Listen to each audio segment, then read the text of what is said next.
नैना अपने पति राजेश और अपनी दो बेटियों काजल और पूजा के साथ शहर में एक साधारण लेकिन सुकून भरी जिंदगी जी रही थी।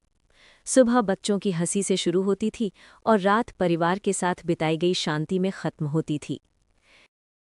नैना को कभी अंदाजा नहीं था कि ये शांति इतनी बेरहमी से टूटने वाली है। उस शाम जब नैना का मोबाइल बजा, स्क्रीन पर गांव का नंबर चमक रहा था। फोन उठाते ही दूसरी तरफ उसकी माँ की आवाज थी, लेकिन वो आवाज हमेशा जैसी नहीं थी। आवाज कांप रही थी, सांसें टूटी टूटी थीं। नैना, तुम्हारे पिताजी की हालत बहुत नाजुक है। अगर देर हो गई तो शायद उन्हें दोबारा न देख पाओ। ये शब्द नैना के सीने में कील की तरह चुभ गए। उसके हाथ कांपने लगे। राजेश ने उसके चेहरे की हालत देखी और बिना कुछ पूछे समझ गया, कुछ बहुत गलत हो चुका है। उसी रात उन सब ने बस पकड़ी। बस शहर की रोशनी छोड़कर धीरे धीरे अंधेरे रास्तों में डूबती चली गई। जैसे जैसे गांव नजदीक आ रहा था, हवा ठंडी होती जा रही थी और नैना का दिल भारी। रात के ठीक 12 बजे बस अचानक रुकी। ड्राइवर ने कहा, यही आखिरी स्टॉप है।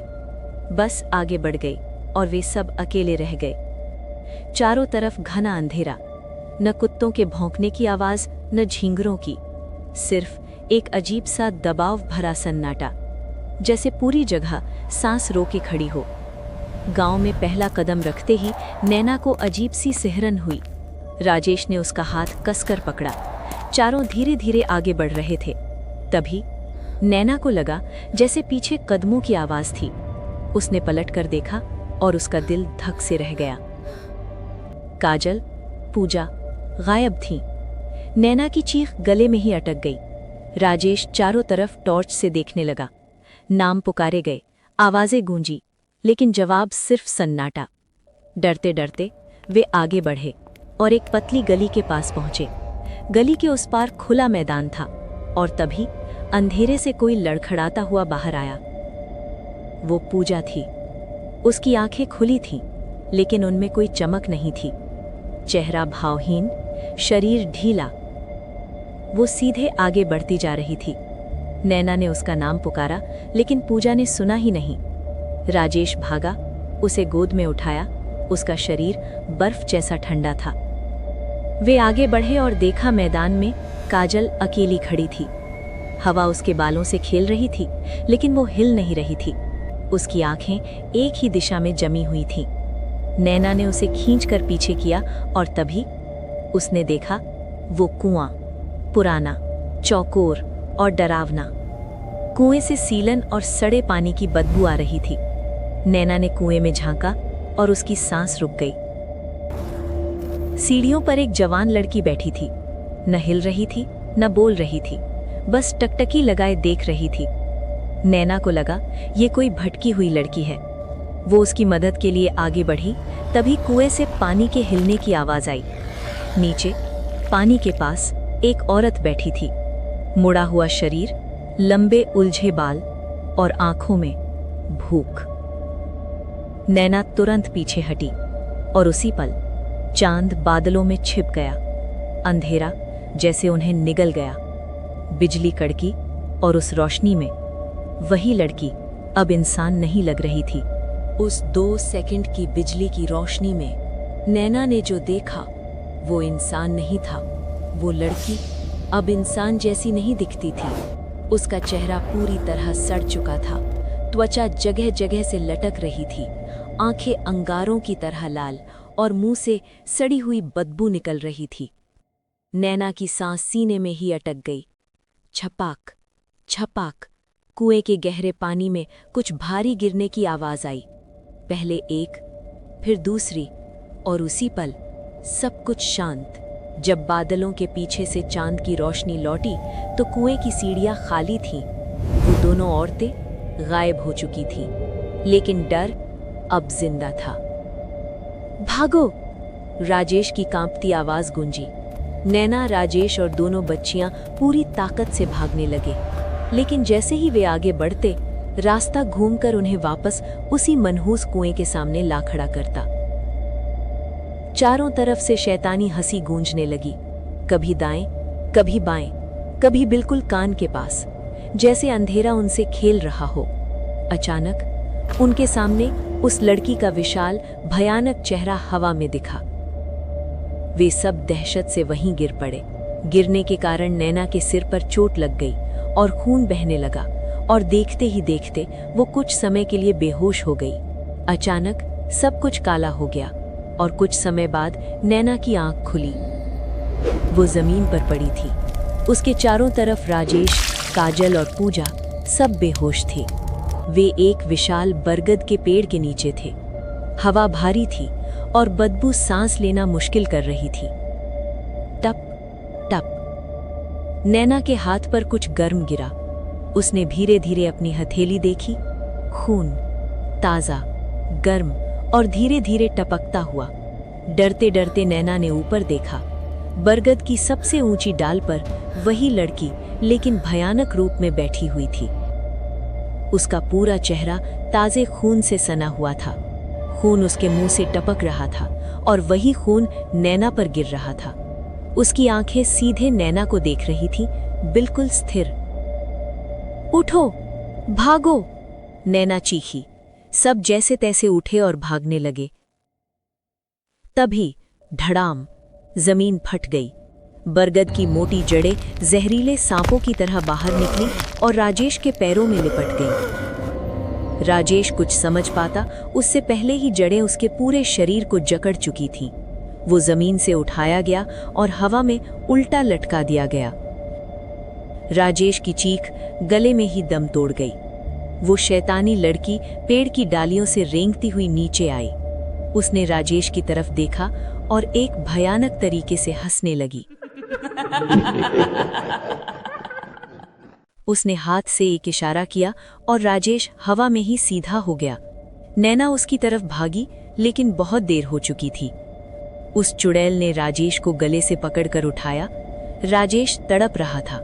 नैना चिल्लाई, पर उस चुड़ैल ने अपने नुकीले खंजर जैसे नाखून एक ही झटके में राजेश के सीने में घुसा दिए और उसे खींचते हुए पेट तक चीर दिया।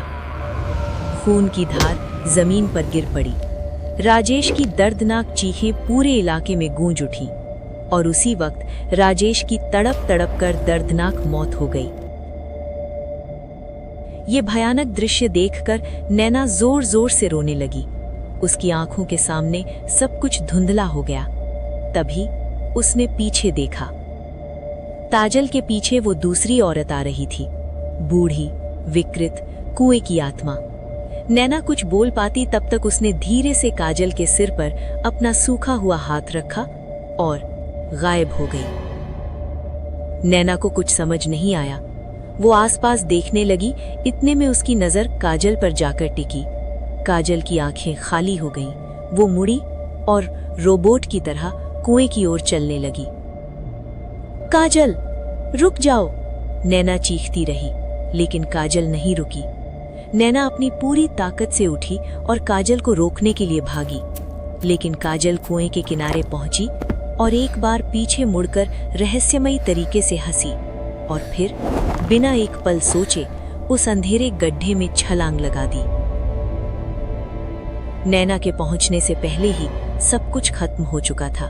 नैना ने कुछ ही वक्त में अपने पति और अपनी बड़ी बेटी दोनों को खो दिया। नैना अंदर तक टूट चुकी थी और अब वो कुछ सोचने समझने की हालत में नहीं थी। कुछ समय बाद नैना को होश आया और वो पागलों की तरह उठी और पूजा को उठाकर गांव की तरफ भागी। भागते भागते वो दोनों एक घर के पास पहुंचे, लेकिन नैना का पैर एक पत्थर से टकराया और वो ठोकर खाकर गिर पड़ी। तब तक पूजा ने दरवाजा पीटा, मदद करो, लेकिन इतने में नैना को पीछे से खींचा जाने लगा। एक अदृश्य शक्ति उसे अंधेरे की तरफ घसीट रही थी। पूजा, नैना चीखी। पूजा पलटी और नैना की तरफ भागने लगी, लेकिन उसी पल हवा का एक अमानवीय झोंका आया। उसने पूजा को तिनके की तरह उठाया और दरवाजे की चौखट पर दे मारा। पूजा की आंखों के आगे अंधेरा छा गया। बेहोश होने से पहले उसने अपनी मां की आखिरी चीख सुनी। सुबह हुई, पूजा की आंख खुली। वो एक घर में सुरक्षित थी, लेकिन सब कुछ खो चुकी थी। एक बुजुर्ग पूजा की देखभाल कर रहे थे। पूजा ने उनको रात के हादसे के बारे में बताया। इस पर बुजुर्ग ने उस कुएं का सच बताया। इस गांव में शीतल नाम की एक लड़की रहती थी। साधारण चेहरा, लेकिन आंखों में एक अलग ही चमक। शीतल और चंदन एक दूसरे से बेइंतहा मोहब्बत करते थे। उनका प्यार छुपा हुआ नहीं था। पूरा गांव जानता था कि उनकी शादी तय हो चुकी थी। चंदन एक फैक्ट्री में काम करता था। दिन रात मेहनत करता ताकि अपनी होने वाली पत्नी को एक अच्छी जिंदगी दे सके। लेकिन किस्मत ने एक रात सब कुछ बदल दिया। एक दिन चंदन पर चोरी का इल्जाम लगा, झूठा, बिना किसी सबूत के। गांव वालों ने सच जानने की कोशिश भी नहीं की। भीड़ ने उसका हाथ पकड़ा और उसी कुएं के पास ले आई। लाठियां चली, एक के बाद एक, हड्डियां टूटती रहीं और चंदन बस यही कहता रहा, मैं बेगुनाह हूं। लेकिन किसी ने नहीं सुना, जब तक उसकी आवाज हमेशा के लिए खामोश नहीं हो गई। जब शीतल को ये खबर मिली तो उसके पैरों तले जमीन खिसक गई। वो भागती हुई कुएं के पास पहुंची। वहां चंदन का खून से लथपथ शरीर पड़ा था। उसकी आंखें खुली थीं, लेकिन जिंदगी जा चुकी थी। शीतल ने चीख मारी, ऐसी चीख जो आज भी उस कुएं की दीवारों में गूंजती है। उसने चंदन के शरीर को सीने से लगाया और अगले ही पल उसी कुएं में छलांग लगा दी। एक पल में प्यार, जिंदगी और सपने, सब कुछ खत्म। लेकिन ये यही नहीं रुका। शीतल की माँ, जिसने अपनी आंखों के सामने अपने बेटी को मरते देखा था, उसकी चीख आसमान चीर गई। वो दौड़ती हुई कुएं तक आई और बिना एक पल सोचे उसी अंधेरे में कूद पड़ी।